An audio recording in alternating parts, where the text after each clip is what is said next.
এয়া আকাশবাণী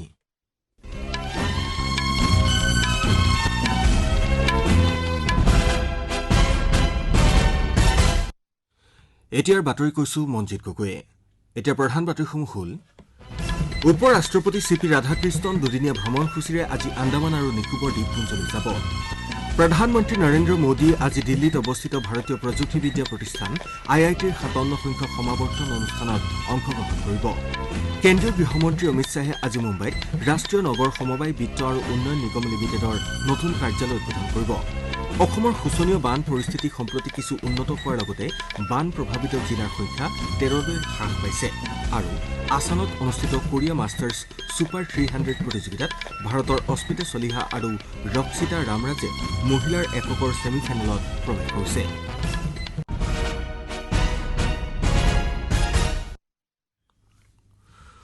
উপ ৰাষ্ট্ৰপতি চিপি ৰাধাকৃষ্ণন দুদিনীয়া ভ্ৰমণসূচীৰে আজি আন্দামান আৰু নিকোবৰ দ্বীপপুঞ্জলৈ যাব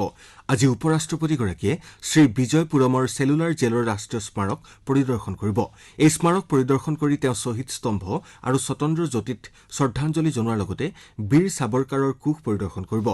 ভাৰতৰ স্বাধীনতা আন্দোলনৰ কাহিনী আৰু সাহসী স্বাধীনতা সংগ্ৰামীসকলৰ ত্যাগক লৈ আয়োজন কৰা শব্দ আৰু পোহৰৰ বিশেষ অনুষ্ঠানতো শ্ৰী ৰাধাকৃষ্ণনে অংশগ্ৰহণ কৰিব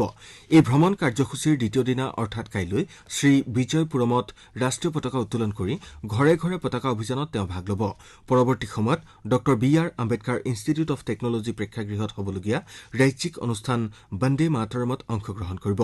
বিয়লিৰ ভাগত উপ ৰাষ্ট্ৰপতিগৰাকীয়ে ঐতিহাসিক নেতাজী সুভাষ চন্দ্ৰ বসু দ্বীপ পৰিদৰ্শন কৰিব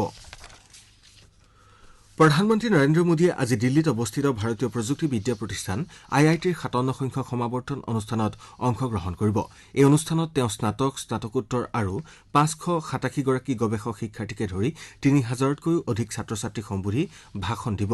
সামাজিক মাধ্যমৰ এটা পোষ্টত প্ৰধানমন্ত্ৰীগৰাকীয়ে কয় যে IIT দিল্লীয়ে গৱেষণা আৰু উদ্ভাৱনৰ ক্ষেত্ৰত সদায় অৱদান আগবঢ়াই আহিছে কালি নতুন দিল্লীত অনুষ্ঠিত এখন সংবাদমেলত প্ৰতিষ্ঠানখনৰ সঞ্চালক ৰংগন বেনাৰ্জীয়ে কয় যে প্ৰধানমন্ত্ৰী মোদীয়ে আজিৰ এই অনুষ্ঠানত প্ৰতিষ্ঠানখনৰ আটাইতকৈ সন্মানীয় পুৰস্কাৰসমূহ বিশেষকৈ ৰাষ্ট্ৰপতিৰ সোণৰ পদক সঞ্চালকৰ সোণৰ পদক শংকৰদয়াল শৰ্মা সোণৰ পদক আৰু আন 10টা সোণৰ পদক মেধাৱী ছাত্ৰ ছাত্ৰীক প্ৰদান কৰিব শ্ৰী বেনাৰ্জীয়ে কয় যে প্ৰধানমন্ত্ৰী শ্ৰী মোদীয়ে প্ৰতিষ্ঠানখনৰ খনিপথ চৌহদত পৰম প্ৰজ্ঞা নামৰ কৃত্ৰিম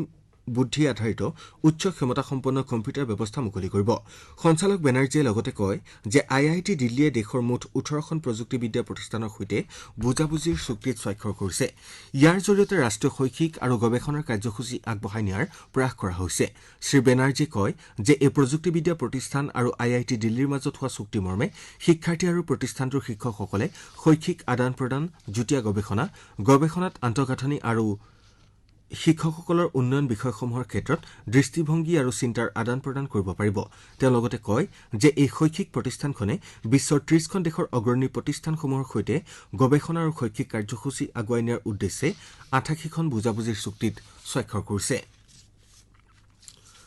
অসমৰ শোচনীয় বান পৰিস্থিতি সম্প্ৰতি কিছু উন্নত হৈছে আৰু বান প্ৰভাৱিত জিলাৰ সংখ্যা 13লৈ হ্ৰাস পাইছে এই বানত 1,55,000 লোক ক্ষতিগ্ৰস্ত হোৱাৰ লগতে বানত মৃত্যু হোৱা লোকৰ সংখ্যা 98 হৈছেগৈ অসম ৰাজ্যিক দুৰ্যোগ ব্যৱস্থাপনা প্ৰাধিকৰণে প্ৰকাশ কৰা তথ্য অনুসৰি শেহতীয়া বানত চৰাইদেউ জিলাৰ যথেষ্ট ক্ষতি হৈছে এই বানত ৰাজ্যখনৰ শিৱসাগৰ গোলাঘাট নগাঁও হোজাই শোণিতপুৰ ধেমাজি দৰং বিশ্বনাথ কামৰূপ লখিমপুৰ ওদালগুৰি আৰু যোৰহাট জিলাৰ ভালেমান অঞ্চল প্ৰভাৱিত হৈছে গোলাঘাট জিলাতো প্ৰায় 59,000 লোক এই বানত ক্ষতিগ্ৰস্ত হৈছে অসম চৰকাৰে স্থাপন কৰা 55টা সাহায্য কেন্দ্ৰত বৰ্তমানলৈ 10,000তকৈ অধিক লোকে আশ্ৰয় লৈ আছে ইয়াৰ লগতে 18টা সাহায্য বিতৰণ কেন্দ্ৰই বান ক্ষতিগ্ৰস্ত জনসাধাৰণক সাহায্য আগবঢ়াই আছে ৰাজ্যখনৰ গোলাঘাট জিলাৰ মাজেৰে বৈ যোৱা ধনশিৰি নদীৰ পানীৰ স্তৰ বিপদসীমাৰ ওপৰেৰে বৈ আছে একেদৰে শ্ৰীভূমি জিলাতো কুছিয়াৰা নদী বিপদসীমাৰ ওপৰেৰে বৈ আছে শেহতীয়া বানত অসমৰ 10,700 হেক্টৰ কৃষিভূমি নষ্ট হোৱাৰ লগতে 47,000তকৈও অধিক পশুধন প্ৰভাৱিত হৈছে বান ক্ষতিগ্ৰস্ত জিলাসমূহৰ ভালেসংখ্যক পথ দলং আৰু বাসগৃহ ক্ষতিগ্ৰস্ত হৈছে কেন্দ্ৰীয় গৃহমন্ত্ৰী অমিত শ্বাহে আজি মুম্বাইত ৰাষ্ট্ৰীয় নগৰ সমবায় বিত্ত আৰু উন্নয়ন নিগম লিমিটেডৰ নতুন কাৰ্যালয় উদ্বোধন কৰিব গৃহমন্ত্ৰীগৰাকীয়ে মহাৰাষ্ট্ৰৰ ৰাজ্যিক নগৰ সমবায় বেংক ফেডাৰেশ্যন আৰু জিলা সংঘৰ প্ৰতিনিধিৰ সৈতেও মত বিনিময় কৰিব এই কাৰ্যসূচীৰ সময়ত NUCFDC আৰু ৰাষ্ট্ৰীয় ফৰেনচিক বিজ্ঞান বিশ্ববিদ্যালয়ৰ মাজত বুজাবুজিৰ চুক্তি সম্পন্ন হোৱাৰ কথা এই সহযোগিতাই নগৰীয়া সমবায় বেংকিং খণ্ডত চাইবাৰ সুৰক্ষা প্ৰযুক্তিগত সামৰ্থ্য আৰু প্ৰতিষ্ঠানিক ক্ষমতা শক্তিশালী কৰাত গুৰুত্বপূৰ্ণ ভূমিকা পালন কৰিব ইয়াৰ পিছত শ্ৰী শ্বাহে মহাৰাষ্ট্ৰৰ মুখ্যমন্ত্ৰী দেবেন্দ্ৰ ফাডনাভিছৰ সৈতে BSC আন্তঃৰাষ্ট্ৰীয় অধিৱেশন কেন্দ্ৰত অংশগ্ৰহণ কৰিব তেওঁ নগৰ সমবায় বেংকৰ চাইবাৰ সুৰক্ষা শক্তিশালী কৰাৰ বাবে এটা নিৰাপত্তা অভিযান কেন্দ্ৰও উদ্বোধন কৰিব শ্ৰোতাসকলে বাতৰি শুনিছে আকাশবাণীৰ পৰা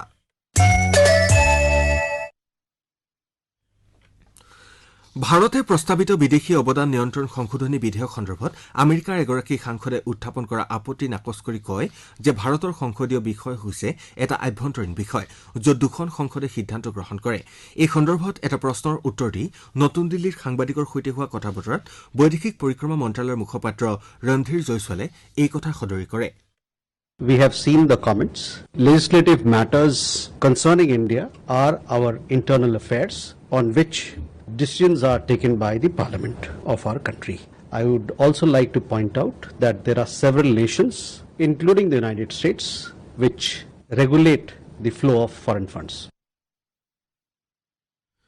জয়ছৱালে আঙুলিয়াই দিয়ে যে আমেৰিকাকে ধৰি কেইবাখনো ৰাষ্ট্ৰ আছে যিয়ে বিদেশী ধনৰ প্ৰৱাহ নিয়ন্ত্ৰণ কৰে ভাৰতীয় জাহাজ আৰু নাবিকসকলৰ সুৰক্ষা আৰু নিৰাপত্তা সন্দৰ্ভত জয়ছৱালে কয় যে নতুন দিল্লীয়ে এই বিষয়টো সদায় অগ্ৰাধিকাৰ দি আহিছে তেওঁ কয় সমগ্ৰ উপসাগৰীয় অঞ্চলৰ ভাৰতীয় অভিযানসমূহে সেই দেশসমূহৰ জাহাজ মন্ত্ৰালয় আৰু সামুদ্ৰিক কৰ্তৃপক্ষৰ সৈতে অহৰহ যোগাযোগত আছে তেওঁ কয় 24 ঘণ্টাই হেল্পলাইন সেৱা অব্যাহত আছে যাতে যিকোনো ব্যক্তিয়ে সহায়ৰ প্ৰয়োজন হলে তেওঁলোকৰ কাষ চাপিব পাৰে তেওঁ লগতে কয় যে ভাৰতে আন্তঃৰাষ্ট্ৰীয় জলপথৰ জৰিয়তে নিৰাপদ আৰু নিৰ্বিঘ্নে যাতায়াত আৰু বাণিজ্য অব্যাহত ৰাখিছে পাকিস্তান তুৰস্ক আৰু ছৌদি আৰবৰ মাজত হোৱা প্ৰতিৰক্ষা চুক্তিৰ উত্তৰত মুখপাত্ৰগৰাকীয়ে কয় যে এই উন্নয়ন তীক্ষ্ণভাৱে অনুসৰণ কৰা হৈছে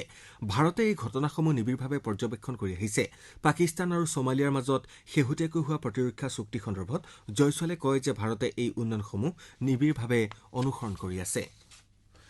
মিজোৰামৰ মুখ্যমন্ত্ৰী লাল দোহোমাই নতুন দিল্লীত Google for education BRICS entrepreneur alliance India আৰু ইণ্ডিয়া টুডে গ্ৰুপৰ প্ৰতিনিধিৰ সৈতে কৃত্ৰিম বুদ্ধিমত্তা বিনিয়োগৰ সুযোগ আৰু পৰ্যটনৰ প্ৰসাৰৰ ওপৰত গুৰুত্ব আৰোপ কৰি এলানি ধাৰাবাহিক বৈঠক অনুষ্ঠিত কৰে এটা আনুষ্ঠানিক বিবৃতি অনুসৰি মুখ্যমন্ত্ৰীয়ে গুগল জেমিনি কৃত্ৰিম বুদ্ধিমত্তা আৰু মিজোৰামৰ বিদ্যালয় শিক্ষা ব্যৱস্থাৰ সহযোগিতা অন্বেষণ কৰে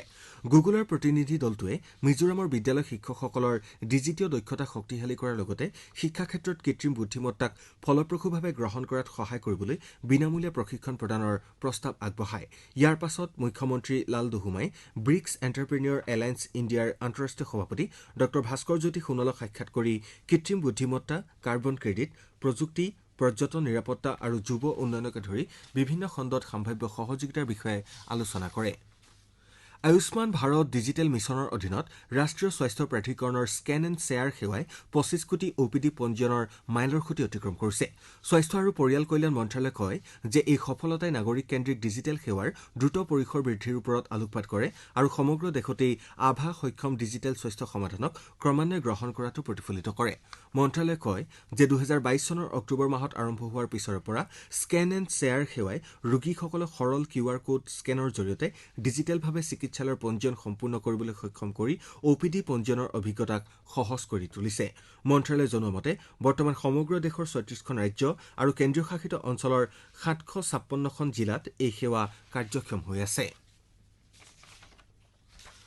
আসানত অনুষ্ঠিত কোৰিয়া মাষ্টাৰ্ছ ছুপাৰ 300 প্ৰতিযোগিতাত ভাৰতৰ অস্মিতা চলিহা আৰু ৰক্সিতা ৰামৰাজে মহিলাৰ একক ছেমিফাইনেলত প্ৰৱেশ কৰিছে দুয়োগৰাকী খেলুৱৈ ইয়াৰ পূৰ্বে এই শিতানৰ কোৱাৰ্টাৰ ফাইনেলত বিজয়ী হৈছিল অস্মিতাই প্ৰতিযোগিতাখনৰ কোৱাৰ্টাৰ ফাইনেলত জাপানৰ হিনা আকেশিক 20-22 21-15 21-19 গেমত পৰাজিত কৰিছিল একেদৰে ৰক্সিতাই তনভি শৰ্মাক 18-21 21-19 21-18 ব্যৱধানত পৰাভূত কৰিছিল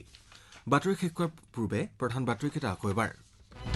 উপ ৰাষ্ট্ৰপতি চি পি ৰাধাকৃষ্ণন দুদিনীয়া ভ্ৰমণসূচীৰে আজি আন্দামান আৰু নিকোবৰ দ্বীপপুঞ্জলৈ যাব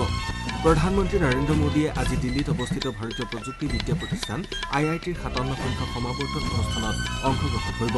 কেন্দ্ৰীয় গৃহমন্ত্ৰী অমিত শ্বাহে আজি মুম্বাইত ৰাষ্ট্ৰীয় নগৰ সমবায় বিত্ত আৰু উন্নয়ন নিগম লিমিটেডৰ নতুন কাৰ্যালয় উদ্বোধন কৰিব